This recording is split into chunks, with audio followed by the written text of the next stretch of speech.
ನಮಸ್ಕಾರ. ಹವ್ಯಕ ಪಾಕಶಾಲೆಗೆ ಸ್ವಾಗತ. ಉಪ್ಪಿಟ್ಟಂದರೆ ಕೆಲವರಿಗೆ ಇಷ್ಟ ಇಲ್ಲದೆ ಇರ್ಬೋದು. ಬಟ್ ಇವತ್ತು ನಾನಿಲ್ಲಿ ತೋರಿಸ್ಕೊಡುವಂತಹ ಈ ರೀತಿಯಲ್ಲಿ ಒಂದು ಸಲ ಟ್ರೈ ಮಾಡಿ ನೋಡಿ.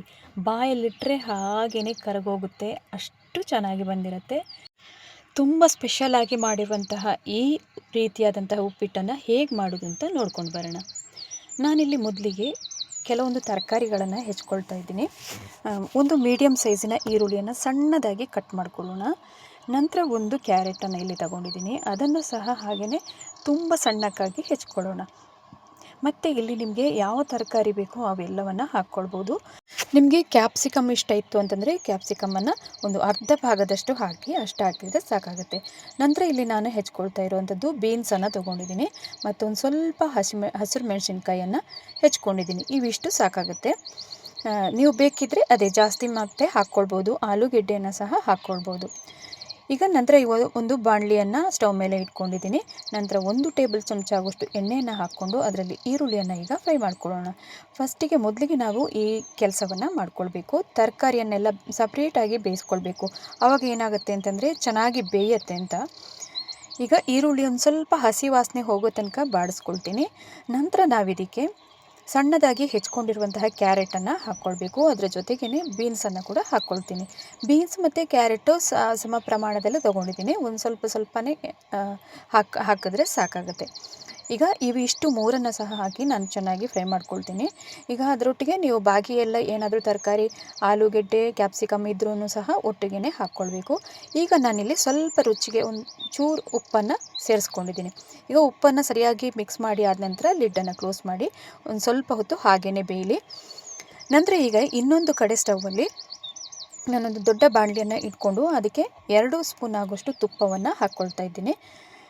ಈಗ ಇಲ್ಲಿ 1 ಕಪ್ ಆಗುವಷ್ಟು ಅಳತೆಯಿಂದ ನಾನೀಗ ಬಾಂಬೆ ರವವನ್ನು ತಗೊಂಡು ಅದನ್ನು ಹುರ್ಕೊಳ್ತಾ ಇದ್ದೀನಿ. ಬಾಂಬೆ ರವೆ ಅಂದರೆ ಉಪ್ಪಿಟ್ಟು ರವನ್ನೇ ಇಲ್ಲಿ ತಗೊಳ್ಬೇಕು. ಇದು ತುಂಬಾ ಚೆನ್ನಾಗಿ ಇದರಲ್ಲಿ ಉಪ್ಪಿಟ್ಟು ಬರುತ್ತೆ. ಈಗ 250 ml ಕಪ್ಪಿನಿಂದ 1 ಕಪ್ ಆಗುವಷ್ಟು ತಗೊಂಡು ಹಾಕ್ತಾಯಿದ್ದೀನಿ. ಪ್ರತಿಯೊಂದನ್ನು ನಾನಿಲ್ಲೀಗ ನೀರನ್ನು ಸಹ ನಾನು ಇದೇ ಕಪ್ಪಿನಿಂದ ಅಳತೆ ಮಾಡಿಕೊಂಡು ಹಾಕ್ಕೊಳ್ತೀನಿ. ಈಗ ತುಂಬ ಕಮ್ಮಿ ಉರಿಯಲ್ಲಿ ಇಟ್ಕೊಂಡು ಇದನ್ನು ಫ್ರೈ ಮಾಡ್ಕೊಳ್ಳೋಣ. ಮಿಡ್ಲಲ್ಲಿ ನಾವು ಇನ್ನೊಂದು ಸ್ಟವಲ್ಲಿ ಇಟ್ಟಂತಹ ತರಕಾರಿಯನ್ನು ಕೂಡ ಆಗಾಗ ನೋಡ್ತಾ ಇರಬೇಕು. ಇವು ಎರಡನ್ನು ಕೂಡ ತುಂಬ ಲೋ ಫ್ಲೇಮಲ್ಲಿ ಇಟ್ಕೊಂಡು ಹುರ್ಕೊಳ್ಬೇಕಾಗತ್ತೆ ಎಣ್ಣೆಯಲ್ಲಿ. ಈಗ ತುಪ್ಪದಲ್ಲಿ ಹಾಕಿದಂತಹ ಈ ಬಾಂಬೆ ರವೆ ಕೂಡ ಹಾಗೆಯೇ ಸರಿಯಾಗಿ ಒಂದು 3 ರಿಂದ 4 ನಿಮಿಷ ಆದರೂ ನಾವು ಫ್ರೈ ಮಾಡ್ಕೊಳ್ಬೇಕಾಗತ್ತೆ. ಈಗ ನೋಡ್ತಿರ್ಬೋದು ಈ ಸೈಡ್ ಇಟ್ಟಂತಹ ತರಕಾರಿ ಆಲ್ಮೋಸ್ಟ್ ಅಂದರೆ ಒಂದು ಅರ್ಧ ಭಾಗದಷ್ಟು ಬೆಂದಿರುತ್ತೆ. ಇನ್ನೂ ಚೆನ್ನಾಗಿ ಬೇಯಬೇಕು. ಅದಕ್ಕಾಗಿ ವಾಪಸ್ ನಾನು ಲಿಡ್ಡನ್ನು ಕ್ಲೋಸ್ ಮಾಡಿ ಬೇಯೋದಕ್ಕೆ ಬಿಡ್ತೀನಿ. ನೀವು ಆಗಾಗ ಚೆಕ್ ಮಾಡ್ತಾಯಿರಿ, ಬೆಂತು ಅನ್ನುವಾಗ ನಾವು ಅದನ್ನು ತೆಕ್ಕೊಳ್ಬೋದು.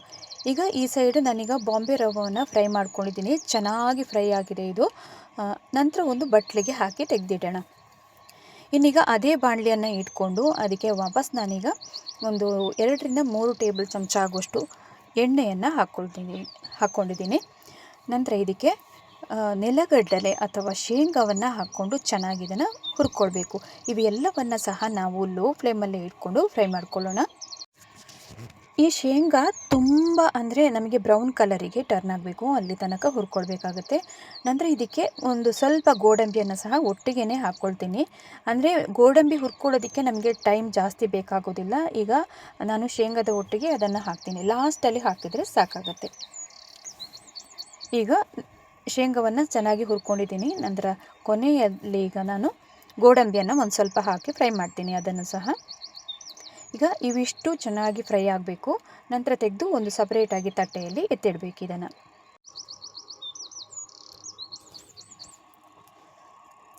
ಈಗಾಗಲೇ ಇದನ್ನು ಫ್ರೈ ಮಾಡಿದ್ದಾಗಿದೆ. ಇದನ್ನು ತೆಗಿತಾ ಇದ್ದೀನಿ. ಈಗ ಇನ್ನು ಅದೇ ಬಾಣಲಿಯನ್ನು ತಗೊಂಡು ಅದಕ್ಕೆ ಒಂದು 3 ರಿಂದ 4 ಟೇಬಲ್ ಚಮಚ ಆದರೂ ಕಡಿಮೆಯಲ್ಲಿ ಹಾಕ್ಕೊಳ್ಬೇಕು. ಇನ್ನೀಗ ಒಗ್ಗರಣೆಯನ್ನು ಮಾಡ್ಕೊಳ್ಬೇಕು. ಒಗ್ಗರಣೆ ಮಾಡ್ಕೊಳ್ಳೋದಕ್ಕೆ ಫಸ್ಟಿಗೆ ನಾನಿಲ್ಲಿ ಸ್ವಲ್ಪ 1 ಚಮಚ ಆಗುವಷ್ಟು ಉದ್ದಿನ ಬೇಳೆಯನ್ನು ಹಾಕ್ಕೊಳ್ತಾ ಇದ್ದೀನಿ.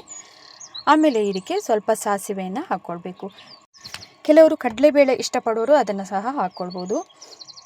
ಈಗ ಸಾಸಿವೆ ಎಲ್ಲ ಚಟಪಟ ಅಂತ ಸಿಡಿದಾದ ನಂತರ ಇದಕ್ಕೆ ನಾವು ಒಣಮೆಣಸು ಅಥವಾ ಬ್ಯಾಡಗಿ ಮೆಣಸಿನ್ಕಾಯನ್ನು ಹಾಕ್ಕೊಳ್ಳೋಣ.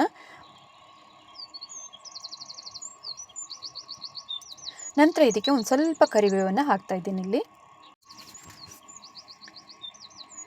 ಇನ್ನು ಹಸಿರು ಮೆಣಸಿನ್ಕಾಯನ್ನು ಇಲ್ಲಿ ಹಾಕ್ಕೊಳ್ಬೇಕು. ನಾನಿಲ್ಲಿ ಖಾರಕ್ಕೆ ನಿಮಗೆ ಅನುಗುಣವಾಗಿ ಎಷ್ಟನ್ನು ಹಾಕ್ಕೊಳ್ಬೋದು. ನಾನಿಲ್ಲಿ 2 ಹಾಕಿದ್ದೀನಿ. ಈಗ ಇವಿಷ್ಟನ್ನು ಸರಿಯಾಗಿ ಬಾಡಿಸ್ಕೊಳ್ಳೋಣ. ನಂತರ ಇದಕ್ಕೆ ಒಂದು ಸ್ವಲ್ಪ ಹಸಿ ಶುಂಠಿಯನ್ನು ಈ ಥರ ತುರಿದು ಬಿಟ್ಟು ಹಾಕ್ಕೊಳ್ಳಿ, ರುಚಿ ಚೆನ್ನಾಗಿರುತ್ತೆ ಅಂತ. ಈಗ ಹಸಿ ಶುಂಠಿಯನ್ನೆಲ್ಲ ಹಾಕಿ ಆದ ನಂತರ ನಾವು ನೀರನ್ನು ಅಳತೆ ಮಾಡಿ ಹಾಕ್ಕೊಳ್ಬೇಕು. ನಾವು ಯಾವ ಕಪ್ ಅಳತೆಯಿಂದ ಬಾಂಬೆ ರವೆಯನ್ನು ಅಳತೆ ಮಾಡಿ ಹಾಕ್ಕೊಂಡಿದ್ದೀವಿ ನೋಡಿ, 1 ಕಪ್ ಆಗುವಷ್ಟು, ಅದೇ ಕಪ್ಪಿನಿಂದ 2 ಕಪ್ ಆಗುವಷ್ಟು ನೀರನ್ನು ತಗೊಂಡಿದ್ದೀನಿ. 2 ಕಪ್ಪಿಗಿಂತ ಜಾಸ್ತಿ ಹಾಕೋದಕ್ಕೆ ಹೋಗಬೇಡಿ, ತೀರ ಮುದ್ದೆ ಆಗುತ್ತೆ ಅದು, ಆಮೇಲೆ ಅಷ್ಟು ಚೆನ್ನಾಗಿ ಬರೋದಿಲ್ಲ. ಈಗ ನಾನಿಲ್ಲಿ ತಗೊಂಡಿರುವಂತಹ ಅಳತೆಯದ್ದೇ ಕರೆಕ್ಟಾಗಿರುತ್ತೆ ಪ್ರಮಾಣ ಕೂಡ. 2 ಕಪ್ ನೋಡಿ ಹಾಕ್ತಾಯಿದ್ದೀನಿ ನೀರನ್ನು. ಇನ್ನು ಈ ನೀರಿಗೆ ನಾವು ಸ್ವಲ್ಪ ಉಪ್ಪು ಮತ್ತು ಸಕ್ಕರೆಯನ್ನು ರುಚಿಗೆ ತಕ್ಕಷ್ಟು ಹಾಕ್ಕೊಳ್ಬೇಕು. ಸಕ್ಕರೆ ಹಾಕೋದ್ರಿಂದ ಏನಾಗುತ್ತೆ ಅಂತಂದರೆ ತುಂಬಾ ರುಚಿಯಾಗಿ ಬರುತ್ತೆ ಅಂತ. ಈಗ ರುಚಿಗೆ ತಕ್ಕಷ್ಟು ಉಪ್ಪನ್ನು ಆ್ಯಡ್ ಮಾಡ್ಕೊಂಡಿದ್ದೀನಿ. ನಂತರ 1 ಚಮಚ ಆಗುವಷ್ಟು ಸಕ್ಕರೆಯನ್ನು ಇಲ್ಲಿ ಹಾಕ್ಕೊಂಡಿದ್ದೀನಿ. ಇವಿಷ್ಟನ್ನು ಹಾಕಿ ಆದ ನಂತರ ಸರಿಯಾಗಿ ಸಕ್ಕರೆ ಆಮೇಲೆ ಉಪ್ಪೆಲ್ಲ ನೀರಲ್ಲಿ ಕರಗಬೇಕು. ಇನ್ನೀಗ ಈ ಸ್ಟೇಜಲ್ಲಿ ನಾವೀಗ ನೀರಿಗೆ ಚೆನ್ನಾಗಿ ಬೇಯಿಸಿಟ್ಟಿರುವಂತಹ ತರಕಾರಿಗಳನ್ನು ಆ್ಯಡ್ ಮಾಡ್ಕೊಳ್ಬೇಕು. ಬೀನ್ಸ್ ಆಗಲಿ ಕ್ಯಾರೆಟ್ ಆಗಲಿ ಸರಿಯಾಗಿ ಬೆಂದಿರುತ್ತೆ ಇದು.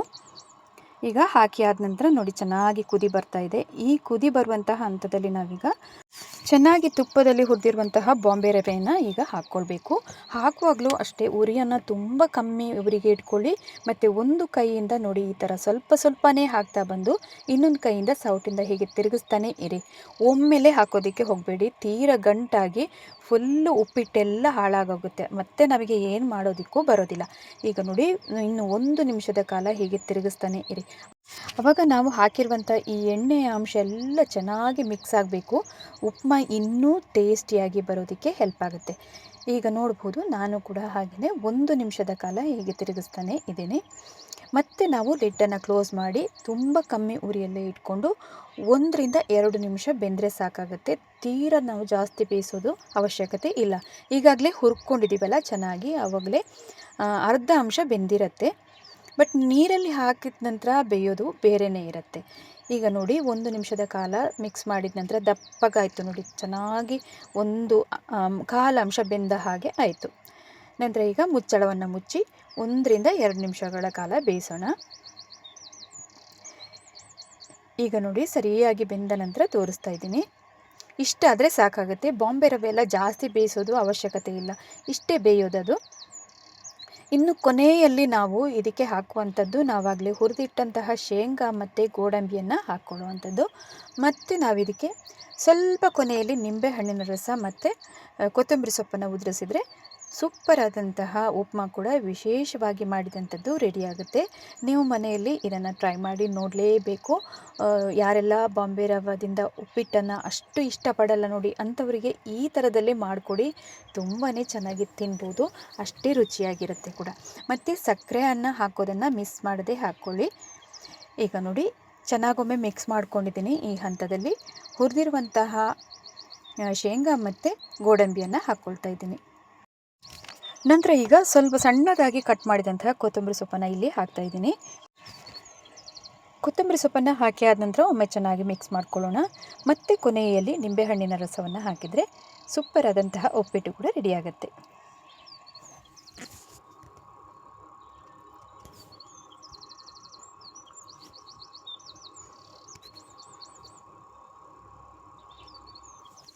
ಈಗ ನಿಂಬೆಹಣ್ಣನ್ನು ಒಂದು ಅರ್ಧ ಹೋಳಾಗುವಷ್ಟು ಹಾಕಿದರೆ ಸಾಕು. ತುಂಬ ಹುಳಿ ಅಂತ ಆಗೋದು ಬೇಡ. ಕೆಲವರು ತುಂಬ ಹುಳಿ ಇಷ್ಟಪಡ್ತಾರೆ, ಅಂಥವರು ಒಂದು ಸ್ವಲ್ಪ ಜಾಸ್ತಿ ಸಹ ಹಾಕ್ಕೊಳ್ಬೋದು. ಇಷ್ಟು ಹಾಕಿದರೆ ಸಾಕಾಗುತ್ತೆ, ಮೀಡಿಯಮ್ ಆದ ರುಚಿಯಲ್ಲಿ ಇರುತ್ತೆ. ಇನ್ನೊಮ್ಮೆ ಲಾಸ್ಟಲ್ಲಿ ಚೆನ್ನಾಗಿ ಮಿಕ್ಸ್ ಮಾಡಿದರೆ ನೋಡಿ, ಸರ್ವಿಂಗ್ ತಟ್ಟೆಯಲ್ಲಿ ಹಾಕಿದ್ರಾಯಿತು. ಇದನ್ನು ನೀವು ಸಂಜೆ ತಿಂಡಿಗಾದರೂ ಮಾಡ್ಕೊಳ್ಳಿ ಅಥವಾ ಬ್ರೇಕ್ಫಾಸ್ಟಿಗಾದರೂ ಮಾಡ್ಕೊಳ್ಳಿ. ಒಟ್ಟಿನಲ್ಲಂತೂ ಸೂಪರ್ ಆದಂತಹ ಒಂದು ಉಪ್ಪಿಟ್ಟು ರೆಸಿಪಿ ಅಂತ ಹೇಳ್ಬೋದು. ನೀವು ಸಹ ಇದನ್ನು ಹೀಗೆ ನಿಮ್ಮ ಮನೆಯಲ್ಲಿ ಮಾಡಿ ಟ್ರೈ ಮಾಡಿ ನೋಡಿ. ಕಮೆಂಟಲ್ಲಿ ನಿಮಗೆ ನಿಮ್ಮ ಅನಿಸಿಕೆ ಅಭಿಪ್ರಾಯಗಳನ್ನು ತಿಳಿಸೋದನ್ನು ಮರಿಬೇಡಿ. ಇವತ್ತಿನ ರೆಸಿಪಿ ನಿಮಗೆ ಇಷ್ಟ ಆಗಿದ್ದಲ್ಲಿ ಚಾನಲನ್ನು ಸಬ್ಸ್ಕ್ರೈಬ್ ಮಾಡ್ಕೊಳ್ಳಿ. ಹಾಗೆಯೇ ವಿಡಿಯೋಕ್ಕೊಂದು ಲೈಕ್ ಮಾಡಿ, ಶೇರ್ ಮಾಡಿ, ಸಪೋರ್ಟ್ ಮಾಡಿ ಅಂತ ಕೇಳ್ಕೊಳ್ತಾ ಇದ್ದೀನಿ. ಮತ್ತೊಂದು ವಿಡಿಯೋದಲ್ಲಿ ಹೊಸ ರುಚಿಯೊಂದಿಗೆ ನಿಮ್ಮನ್ನು ಭೇಟಿಯಾಗ್ತೀನಿ ನಾನು. ಅಲ್ಲಿ ತನಕ ನಮಸ್ಕಾರ.